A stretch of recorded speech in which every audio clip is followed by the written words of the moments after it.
Sabies que podies estar-te bullint viu sense adonar-te'n? No literalment, clar. O sí? A veure, metafòricament parlant, tots estem en una olla d'aigua que s'escalfa lentament. Com és possible que no tinguem l'instint de saltar per apagar el fogó i salvar-nos? Imagina que tens una granota, d'acord? I la poses en una olla amb aigua a temperatura ambient. Gens alarmant. Ara, comences a escalfar l'aigua molt a poc. La idea darrere d'això és que la granota, si la temperatura puja gradualment, ni s'immuta. Segueix allà, tranquil·la, mentre l'aigua es va escalfant més i més. I abans que se n'adoni, bé, ja t'imagines al final. És una forma bastant gràfica de mostrar com a vegades nosaltres també ens quedem parats sense saber què fer mentre les coses es posen cada cop pitjor. Et sona familiar? Es diu la síndrome de la granota bullint i segurament no és la primera vegada que n'has sentit a parlar. Imagina que t'explico un estudi real, res de faules. Un equip d'economistes i ambientòlegs liderat per la doctora Frances Moore va decidir investigar com nosaltres, els humans, reaccionem als canvis de temperatura. Resulta que es van posar a analitzar 2 bilions de tuits, comparant-los amb dades meteorològiques al llarg de diversos anys. Volien saber si la gent comenta més sobre la calor quan les temperatures pugen de cop. I sí, els resultats van mostrar que quan fa més calor de normal, tots comencem a tuitar sobre això, probablement queixant-nos perquè ens fa sentir incòmodes. Però aquí ve l'interessant. Continuem reaccionant igual conforme aquests pics de calor es tornen més freqüents? Això és realment el que volien esbrinar. Cada cop que les temperatures saltaven per sobre del que és normal, els tuits es disparaven.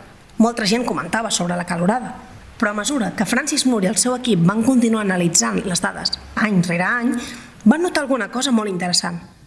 Aquest pic a les reaccions començava a baixar.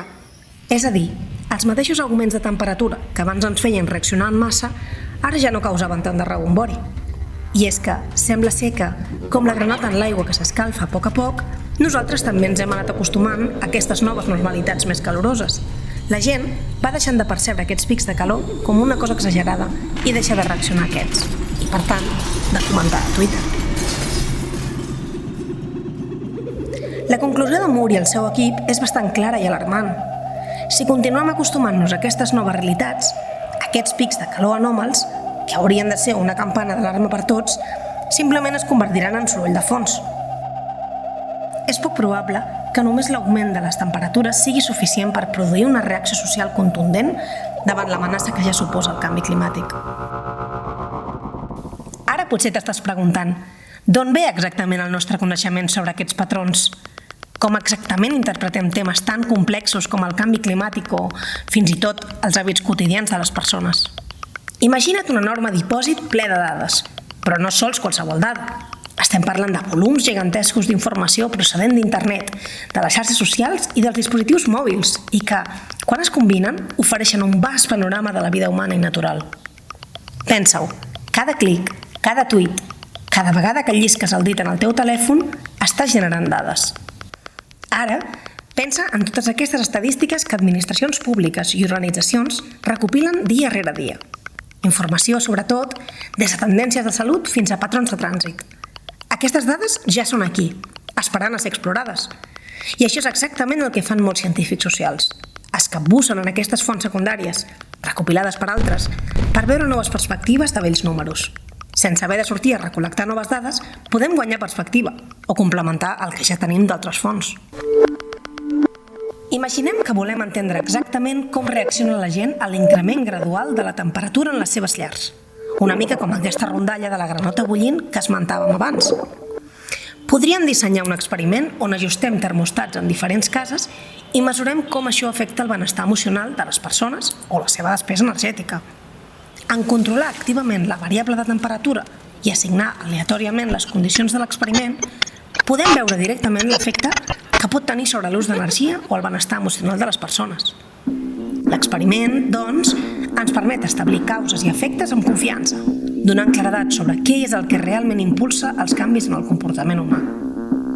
Ara, suposem que no podem ajustar les temperatures de les cases de les persones per raons ètiques, però igualment volem entendre el seu impacte. Aquí és on els mètodes observacionals entren en joc. Simplement observaríem com les persones s'adapten a les onades de calor durant els estius. Analitzaríem, per exemple, com canvien els seus patrons de compra de ventiladors o aires acondicionats, l'assistència als serveis de salut o les queixes i comentaris a Twitter, sense interferir per res en el seu entorn. Aquesta forma de procediments permet analitzar les situacions i conductes naturals, proporcionant un valuós coneixement sobre la situació que hi ha i la forma en què reaccionem espontàniament als canvis contextuals. Com les persones són ben difícils d'entendre, de vegades cal interrogar-les directament per poder anar al fons de la qüestió. L'enquesta mostral és el que usen els científics socials per tal d'obtenir dades sobre les preferències, actituds i opinions de la gent. Per exemple, si volem analitzar la consciència i les actituds de gent cap al canvi climàtic, podríem usar enquestes mostrals. Imagina enviar qüestionaris a una selecció representativa de la població per a preguntar-los sobre les seves percepcions del canvi climàtic i els seus comportaments de conservació de l'aigua i l'energia.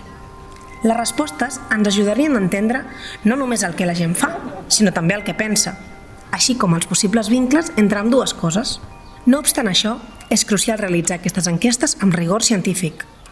Un mal disseny de qüestionari o una mostra no probabilística poden portar a uns resultats esbiaixats, fent que aquesta valuosa eina sigui a vegades vista com un mètode pseudocientífic.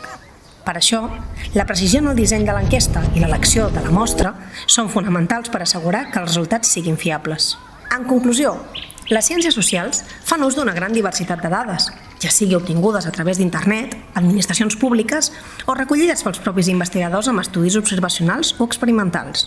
Com hem vist amb l'estudi sobre el canvi climàtic, els i les científiques socials fan servir el seu enginy per trobar maneres de comprovar hipòtesis complexes.